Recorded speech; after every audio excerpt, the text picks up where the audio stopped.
வணக்கம். புதுவை நகராட்சி துப்புரவு ஊழியர்களுக்கு மாற்று பணி வழங்க ஏற்பாடு செய்யப்பட்டுள்ளது. புதுவையில் குப்பை அள்ளும் பணி தனியாரிடம் ஒப்படைக்கப்பட்டுள்ளதால் பாதிப்புக்கு உள்ளான புதுவை நகராட்சி துப்புரவு ஊழியர்களுக்கு மாற்று பணி ஏற்பாடு செய்யப்பட்டுள்ளது. புதுவை மாநிலத்தில் குப்பை குளங்களை ஹைடெக் தொழில்நுட்பத்துடன் அப்புறப்படுத்த தனியார் நிறுவனத்திற்கு 19 ஆண்டுகள் ஒப்பந்தம் செய்யப்பட்டுள்ளதை முன்னிட்டு இந்த மாற்று ஏற்பாடு செய்யப்பட்டுள்ளது. அதன்படி புதுவை நகராட்சி துப்புரவு ஊழியர்கள் 452 பேருக்கு நேற்று சம்பளம் வழங்கப்பட்ட பொழுது ஊழியர்களின் கல்வித் தகுதி, வேலை அனுபவம், தனித்திறமை, தொழில்நுட்ப திறன் குறித்து கேள்விகள் கேட்கப்பட்டு பதிவு செய்யப்பட்டது. இக்கணக்கெடுப்பு பணி புதுவை நகராட்சி ஆணையர் அழகிரி முன்னிலையில் நடைபெற்றது. அப்பொழுது முதுநிலை கணக்கு அதிகாரி உட்பட பலர் உடனிருந்தனர். எனவே புதுவை நகராட்சி துப்புரவு ஊழியர்களுக்கு மாற்றுப் பணி வழங்க ஏற்பாடு தீவிரமாக நடைபெற்று வருகிறது. புதுவை மேட்டுப்பாளையத்தில் தொடர் அசம்பாவிதத்தை முன்னிட்டு இன்ஸ்பெக்டர், சப் இன்ஸ்பெக்டர் உட்பட 7 பேரை அதிரடியாக இடமாற்றம் செய்து டிஐஜி சுக்லா உத்தரவிட்டுள்ளார். புதுவை மேட்டுப்பாளையம் சாராய கடையில் நடந்த திருக்கோவிலூரை சேர்ந்த ஜெயசங்கர் என்பவரது கொலை வழக்கில் அதே ஊரைச் சேர்ந்த தாமோதரன் என்பவரை போலீசார் விசாரணைக்கு அழைத்து சென்றனர். அப்பொழுது மயங்கி விழுந்த தாமோதரனை சிகிச்சைக்காக கதிர்காமம் அரசு மருத்துவமனையில் போலீசார் சேர்த்தனர். ஆனால் சிகிச்சை பலனின்றி தாமோதரன் பலியானார். உடனே தாமோதரனின் உடலை தாசில்தார் முன்னிலையில் பிரேத பரிசோதனை செய்த டாக்டர்கள் தாமோதரன் போலீசார் விசாரணையின் பொழுது ஏற்பட்ட மாரடைப்பால் இறந்துவிட்டதாக சான்றிதழ் வழங்கினார்கள்.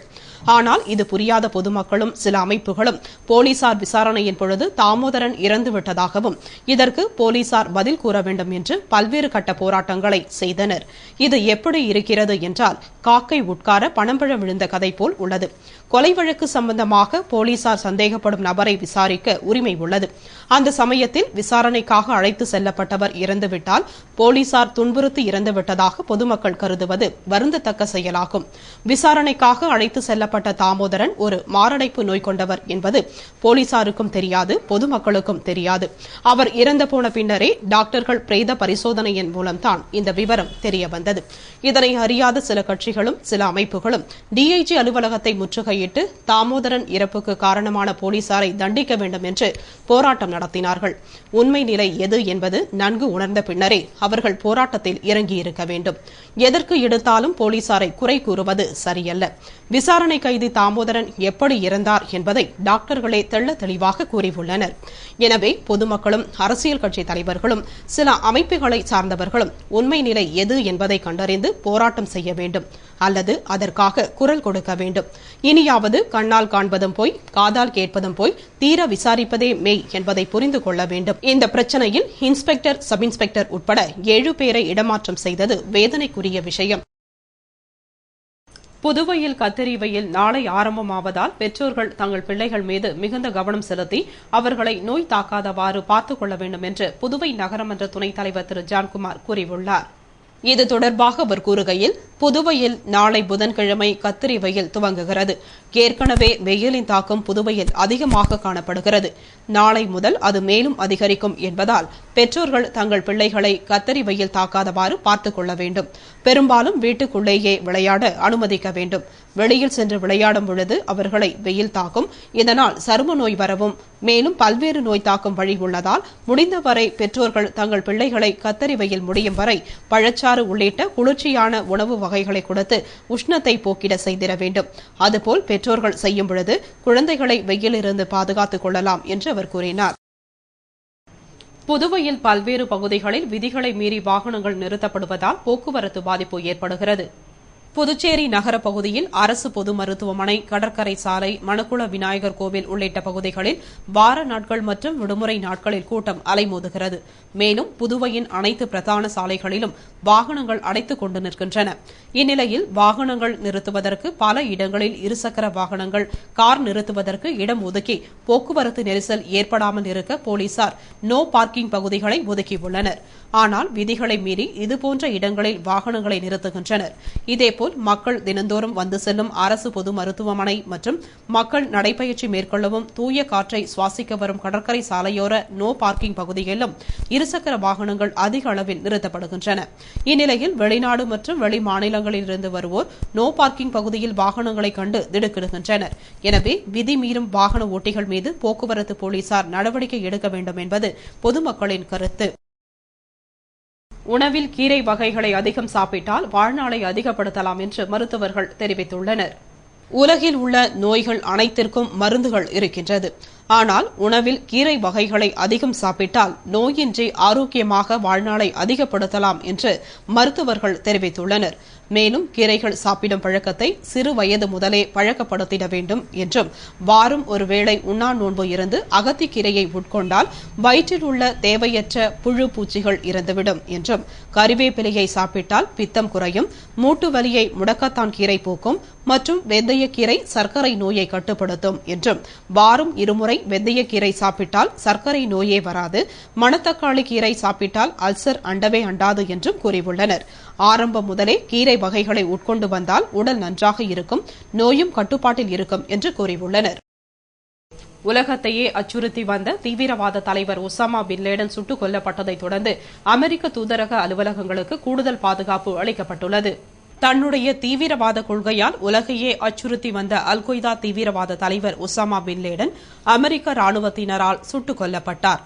ஒசாமா பின் லேடன் கொல்லப்பட்டதை அமெரிக்க அதிபர் ஒபாமா அறிவித்தவுடன் நள்ளிரவில் நாடு முழுவதிலும் இருந்து அமெரிக்க மக்கள் வெள்ளை மாளிகை முன்பு திரண்டு வந்து கொண்டாடினர். இதனையடுத்து பின் லேடனை நிலப்பகுதியில் அடக்கம் செய்தால் தீவிரவாத செயலுக்கு ஊக்குவிப்பதாகும், மேலும் வேறு பல பிரச்சினைகள் ஏற்படும் என்பதால் உடல் கடலுக்கு அடியில் புதைக்கப்பட்டது. இதனையடுத்து அல்கொய்தா தீவிரவாத அமைப்பைச் சேர்ந்த தீவிரவாதிகள் நாச வேலையில் ஈடுபடலாம் என்ற காரணத்தால் உலகம் முழுவதும் பல்வேறு நாடுகள் பாதுகாப்பை பலப்படுத்தியுள்ளன. அமெரிக்காவும் தனது குடிமக்களின் பாதுகாப்பை உறுதி செய்து கொள்ள தூதரகங்கள் மூலம் கேட்டுக் கொண்டுள்ளது. புதுவை முருங்கப்பாக்கம் திரௌபதியம்மன் ஆலயத்தில் கர வருடத்தில் முதல் அமாவாசையை முன்னிட்டு பெண்கள் விரதமிருந்து 108 தீச்சட்டிகளை ஏந்தி வலம் வந்து பூஜை செய்தனர். புதுவை முருங்கப்பாக்கம் திரௌபதியம்மன் ஆலயத்தில் அமாவாசை தோறும் பக்தர்கள் விரதமிருந்து சிறப்பு பூஜைகள் செய்வது வழக்கம். கரவருடம் பிறந்து முதலாக வந்த அமாவாசையை முன்னிட்டு தீச்சட்டி ஏந்தும் விழா நடைபெற்றது. விழாவினை முன்னிட்டு பெண்கள் விரதமிருந்து ஆலயத்தில் நடைபெற்ற திரௌபதி அம்மனின் அபிஷேகம் மற்றும் ஆராதனையை கண்டு சுவாமி தரிசனம் செய்தனர்.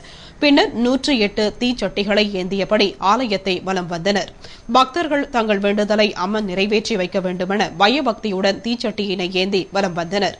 பின்னர் திரௌபதி அம்மனுக்கு நடைபெற்ற சிறப்பு பூஜையில் கலந்து கொண்டனர். திரளாக கலந்து கொண்ட பக்தர்கள் அனைவருக்கும் பிரசாதம் வழங்கப்பட்டது. விழாவிற்கான ஏற்பாட்டினை அறங்காவல் குழுவினரும் ஊர் பொதுமக்களும் செய்திருந்தனர். கேரளாவில் சிக்குன்குனியா டெங்கு நோய் வேகமாக பரவுவதால் சுற்றுலாத்துறை பாதிக்கும் என அச்சம் ஏற்பட்டுள்ளது. கேரளாவில் சுற்றுலா பயணிகள் அதிக எண்ணிக்கையில் வரும் இடங்களில் ஒன்று ஆலப்புழா. இயற்கை வளம் மிகுந்த நீர்நிலைகள் இங்கு அதிகம். இங்குள்ள படகு இல்லங்களில் உல்லாச சவாரி செய்ய பல நாடுகளிலிருந்து ஏராளமான சுற்றுலா பயணிகள் இங்கு வருகின்றனர். மேலும் தற்பொழுது கோடைக்காலம் என்பதால் ஆலப்புழாவில் சுற்றுலா பயணிகளின் எண்ணிக்கை அதிகரித்துள்ளது. இந்நிலையில் ஆலப்புழா மாவட்டத்தில் சிக்குன்குனியா, டெங்கு, மலேரியா, எலிக்காய்ச்சல் உட்பட தொற்று நோய்கள் வேகமாக பரவி வருகின்றன. சில ஆண்டுகளுக்கு முன்பு டெல்லி, கேரளா, தமிழ்நாடு உட்பட பல மாநிலங்களில் பீதி ஏற்படுத்திய சிக்குன்குனியா இங்கு வேகமாக பரவி வருவதால் சுற்றுலாத்துறை அதிகாரிகள் அதிர்ச்சி அடைந்துள்ளனர். மேலும் சுற்றுலாத்துறை பாதிக்கும் என அச்சம் ஏற்பட்டுள்ளது. எனவே காய்ச்சல் பரவாமல் தடுக்க சுகாதாரத்துறை அதிகாரிகளுக்கு உத்தரவிட்டுள்ளது. புதுவை பொறியியல் கல்லூரியில் பணி நிறைவு பெற்ற பிறகும் பணியில் உள்ள பதிவாளரை பணி நீக்கம் செய்யக்கோரி 2வது நாளாக ஆசிரியர்கள் அல்லாத ஊழியர்கள் போராட்டம் செய்தனர். புதுவை காலாப்பட்டு பொறியியல் கல்லூரியில் பதிவாளராக பணிபுரிந்து வந்த செல்வநாதன் கடந்த மாதம் 30ஆம் தேதி பணி ஓய்வு பெற்றதாக கூறப்படுகிறது. ஆனால் அவர் தொடர்ந்து பணியில் நீடித்து வந்தார். இதனால் ஆசிரியர்கள் அல்லாத ஊழியர்கள் அவரை பணி நீக்கம் செய்ய வேண்டும் என வலியுறுத்தியும் கல்லூரிக்கு புதிய முதல்வரை தேர்ந்தெடுக்க வேண்டும் என்றும் ஆர்ப்பாட்டம் செய்தனர். தொடர்ந்து 2வது நாளாக ஊழியர்கள் செய்த ஆர்ப்பாட்டத்தினால் பொறியியல் கல்லூரியில் பரபரப்பு ஏற்பட்டது. மேலும் பாதுகாப்பிற்காக போலீசார் குவிக்கப்பட்டிருந்தனர். தங்கள் கோரிக்கைகளை நிறைவேற்ற அரசு உரிய நடவடிக்கை எடுக்கும் வரை போராட்டம் தொடரும் என்று ஊழியர்கள் கோஷமிட்டு ஆர்ப்பாட்டம் செய்தனர். பனிப்பொழிவின் காரணமாக 5 மாதங்களாக மூடப்பட்டிருந்த காஷ்மீர் மாநிலம் ஸ்ரீநகர் லே இடையிலான தேசிய நெடுஞ்சாலை நேற்று திறந்துவிடப்பட்டது. மிகுந்த பனிப்பொழிவின் காரணமாக காஷ்மீர் மாநிலம் ஸ்ரீநகர் லே தேசிய நெடுஞ்சாலை கடந்த 5 மாதங்களாக மூடப்பட்டிருந்தது. காஷ்மீரையும் லடாக்கையும் இணைக்கும் ஒரே சாலை இதுதான். இந்த சாலை மூடப்பட்டிருந்ததால் கடல் மட்டத்தில் இருந்து 11,578 அடி உயரத்தில் பனிப்படர்ந்த ஜோஜிலா கணவாய் வழியாக வாகனங்கள் மிகவும் சிரமத்துடன் ஊர்ந்து சென்றனர். இதனால் போக்குவரத்து மிகவும் பாதிக்கப்பட்டிருந்தது. இந்நிலையில் காஷ்மீரில் பனிப்பொழிவு சற்று குறைந்துள்ளது. எனவே நேற்று முதல் ஸ்ரீநகர் லே இடையிலான தேசிய நெடுஞ்சாலை போக்குவரத்திற்காக நேற்று திறந்துவிடப்பட்டது. புதுவை முதலியார்பேட்டை வன்னிய பெருமாள் கோவிலில் ஊஞ்சல் உற்சவம் சிறப்பாக நடைபெற்றது. புதுவை முதலியார்பேட்டையில் அமைந்துள்ள வன்னிய பெருமாள் கோவிலில் பிரம்மோற்சவ விழா கடந்த 22ஆம் தேதி கொடியேற்றத்துடன் தொடங்கியது. இதனைத் தொடர்ந்து பெருமாளுக்கு திருமஞ்சனம் மற்றும் இரவில் வீதி உலா நிகழ்ச்சியும் பின்னர் திருக்கல்யாண உற்சவமும் நடைபெற்றது. விழாவின் முக்கிய நிகழ்ச்சியான தேர் திருவிழாவை அடுத்து இறுதி நிகழ்ச்சியாக ஊஞ்சல் உற்சவம் நேற்று நடைபெற்றது. இதில் சுவாமிக்கு சிறப்பு அலங்காரம் மற்றும் அபிஷேக ஆராதனை நடைபெற்றது. விழாவில் திரளான பக்தர்கள் கலந்து கொண்டு சுவாமி தரிசனம் செய்தனர்.